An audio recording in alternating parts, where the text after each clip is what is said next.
Minister Moser, Commissioner Jourova, honourable members of the European Parliament and national parliaments, excellencies, representatives of governments and international organisations, distinguished guests, colleagues, friends. It is my great privilege to welcome you to this, the 2018 Fundamental Rights Forum. I am particularly pleased to welcome you in Vienna during the Austrian presidency of the Council of the European Union, and indeed in the 25th anniversary year of the Vienna World Conference on Human Rights. In preparing my opening remarks for today, I went back and I listened to my speech at the opening of the last forum in June 2016. I'm struck by how gloomy it was, full of dark words, conveying a sense of foreboding about the human rights situation in Europe and beyond.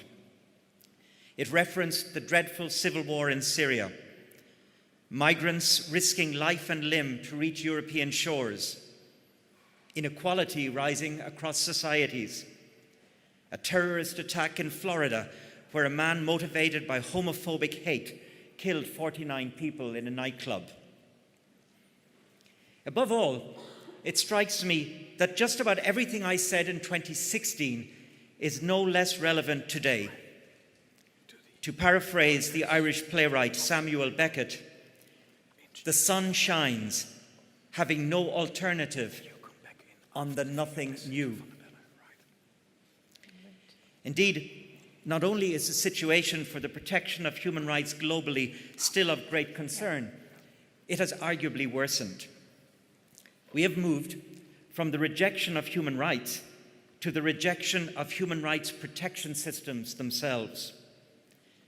There has been a normalization of the unacceptable in terms of word and deed. The political discourse is now such that exaggerated ideas of freedom trumping human dignity have become mainstream. Some elected to high office based on these ideas have taken it upon themselves to choose which human beings are deserving of which human rights. Vital components of rights-respecting societies are attacked. In the 2 years since our last forum, we have witnessed the murder of brave investigative journalists, Daphne Caruana Galizia and Jan Kuciak, as well as Mr. Kuciak's partner, Martina Kushirnova. In parts of Europe, we have seen civil society being denied funding, denied opportunities to contribute to decision-making and the room to operate freely and independently. We have watched the rule of law undermined as some governments attack the legitimacy of the justice systems. And all of this in spite of the continued and considerable efforts of the people in this room and so many outside it. Should we take the hint and simply give up? My answer, and I hope that you would agree, is an unequivocal and resounding no. Instead, we need to channel our outrage and what I would term our righteous anger. And here I am reminded of Stefan Hessel's pamphlet, Indignez-vous, or in the rather weak English translation, Get Indignant. Hessel writes, "When something outrages you, that is when you become a militant, strong and engaged. You join the movement of history, and the great current of history continues to flow, only thanks to each and every one of us." Our task then is to marshal anger into the formulation of new ideas and strategies for making the European Union the fair, just, and decent society that we want. That is the purpose of the Fundamental Rights Forum. And it comes at the right moment. Undoubtedly, we live in bad times, but in a sense, these are also the best of times. As the great French woman and European Simone Weil put it, times of pain are at the root of knowledge. I feel that the human rights movement is in such a moment. In recent times, I have seen increasingly clear, sharp strategies emerging for smart ways to strengthen human rights protection. And indeed, we will showcase many of these during the forum.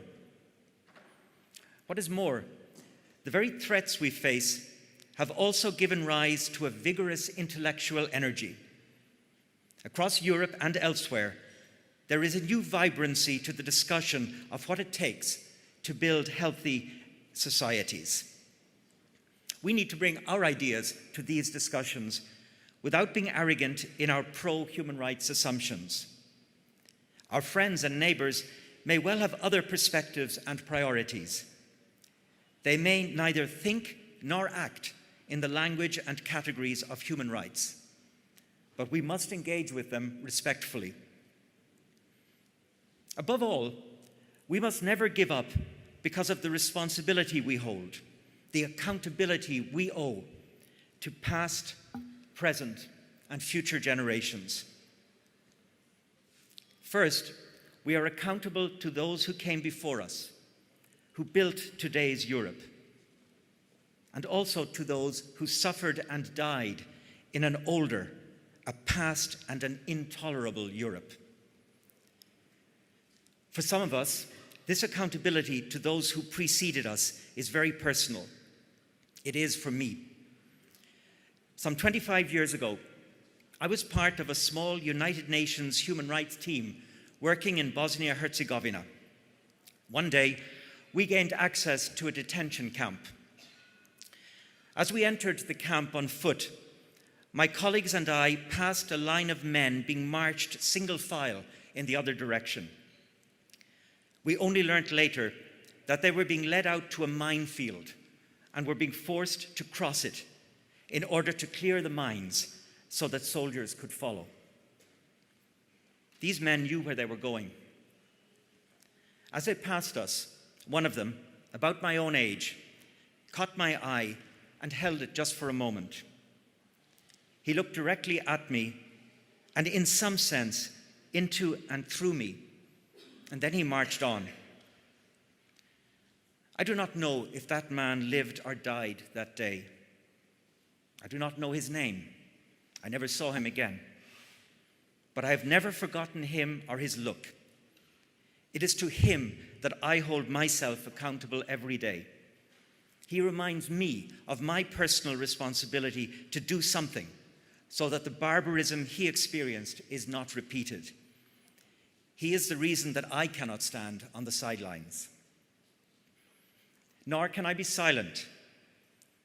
All of us who have had similar experiences, who have seen Europe at its worst and its darkest, must talk about it.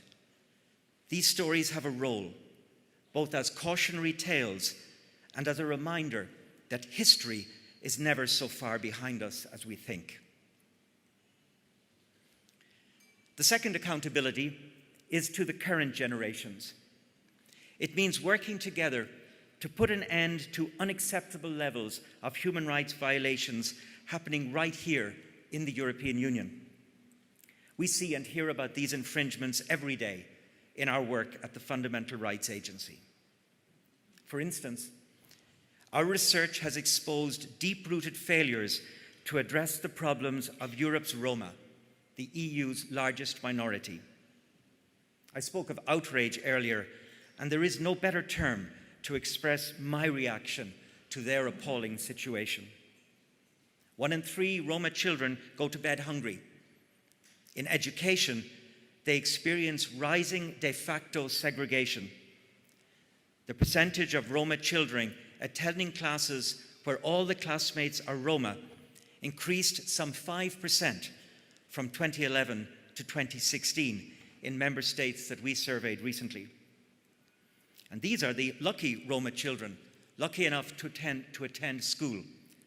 Fully 50% do not. Turning to just one other community, this autumn we will be publishing findings on the situation of people of African descent in the EU, 1 in 3 of whom report having experienced racist harassment in the recent past. young respondents were particularly likely to be victims of this destructive behavior.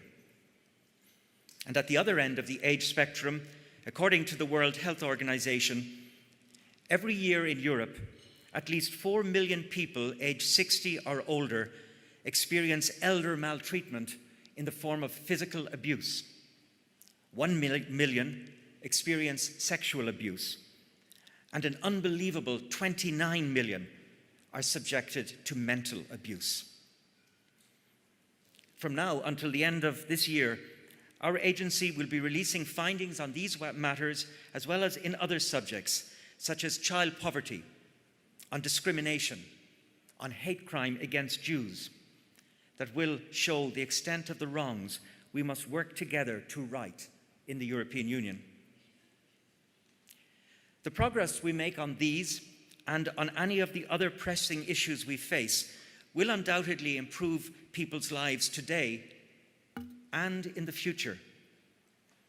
Our third form of accountability, then, is to future generations. And I ask you to keep this to the forefront of your attention these next 3 days. What do we want to leave behind? What sort of society? What kind of environment?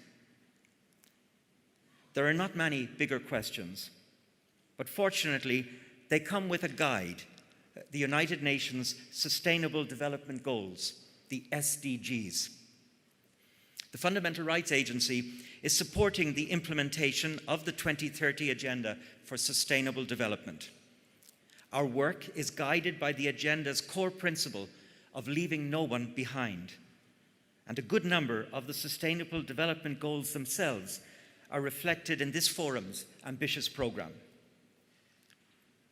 As we debate the delivery of the SDGs within the EU, we will look at the Me Too movement, that powerful catalyst for the empowerment of women and girls, and we will try to build on its momentum towards gender equality.